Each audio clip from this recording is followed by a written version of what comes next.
Ale podľa mňa musel niečo mať v sebe, lebo čo nám také prase, ako majú, tak vychovala som ho na dudke a zomrela nám. A to bolo ako psík, to bolo také inteligentné zviera do prčia, že by to nemalo dušu. Má to dušu.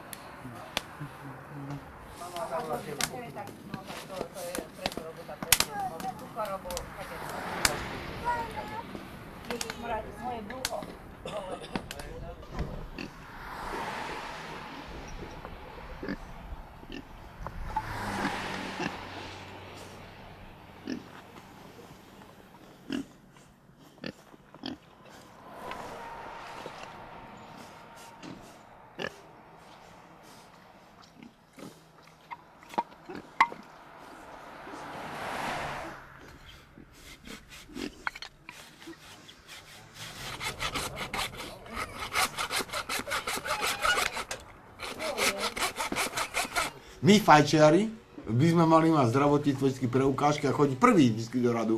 Lebo my z našich cigariet, neviem koľko je, okolo 19 korún je z krabičky cigariet daň za benzínu máš koľko?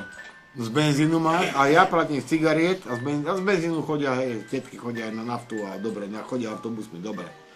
Ale z cigariet zober, koľko vlastne ja vycvakám denne na zdravotníctvo vydrobím, alebo na štát. A štát živí zdravotníctvo a ja živím zdravotníctvo a štát. Čiže my by sme mali vlastne mať preukážky, normálne my fajčiari, čo vyfajčíme viac ako 40 denne. Preukážka, prídeme k doktorovi a sestrička by mala sa tak ukloniť, stiahnuť do prvého a tetky nám čakajú, veď tie hovno v živote nefajčili.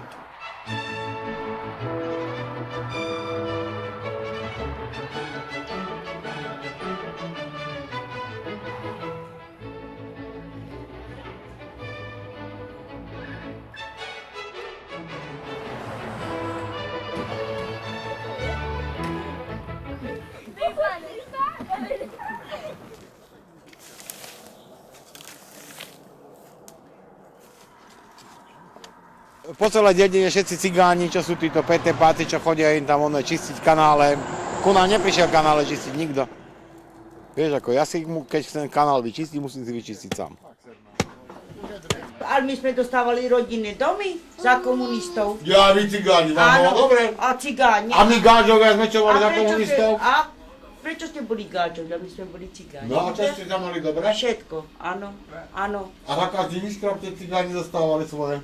Čo? Cigánky dostali za výškrab, počúvaj, má to si zvážne, zapamätaj. Za aký výškrab? Každá cigánka za výškrab dostala 3000 korún a 20 000 za sterilizáciu. No tak za podviezaných vajčíkov dostávali 30 000. Tak dokonca 30 000. A za potrat si museli zaplatiť 3000 korún. No čo sa ti na ženských najviac páči? Najprv je to tá piča, až potom rozmýšľam, že o iných veciach.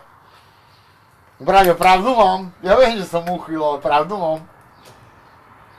No áno, pekná teplá pička, to je ten základ, lebo keď tam bude niečo iné, tak to nebude už ženská, ja viem. No. Je to tak, ale to sa mi najviac na ženských páči.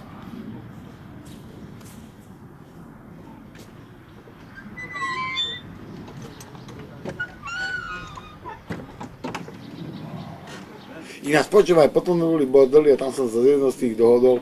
Normálne, keď budem dvakrát do týždňa chodiť, tak ma komplet spraví za 500 vágakov. Čiže dvakrát do týždňa, to mám 1000, 4 týždne. A 4000 do piči ma to vyjde, veď mne musí moja žena doplácať. Moja žena denne vyfajčí 3-4 krabičky denne cigariet. Rátal som tak pol litra, že tak ako nejakú spucuje, tak čo? Čo mi je výhodnejšie, ba? My si hájime svoju lásku, to je... Tak, presne.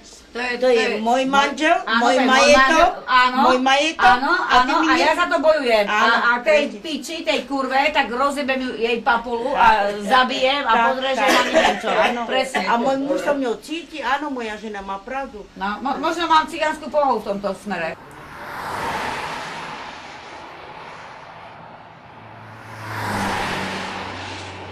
Nám sa nedoručujú poštu, nám tu nevysýpajú smeti, my tu vlastne okrem elektriky nemáme nič.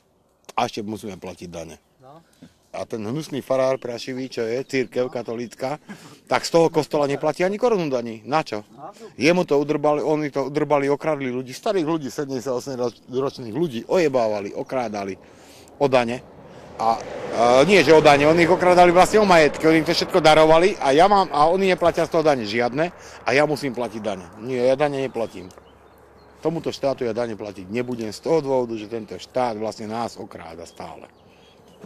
Ja dám návod všetkým, ako to by bolo treba spraviť občiansku neposlušnosť a neplatiť vôbec nikomu nič, žiadne dane, žiadne nič, kým títo hajzli od tejto vlády. Oni teraz padnú, ale takí istí hajzli prídu tam a stále budú len hajzli v tej vláde, kradnúť sami pre seba.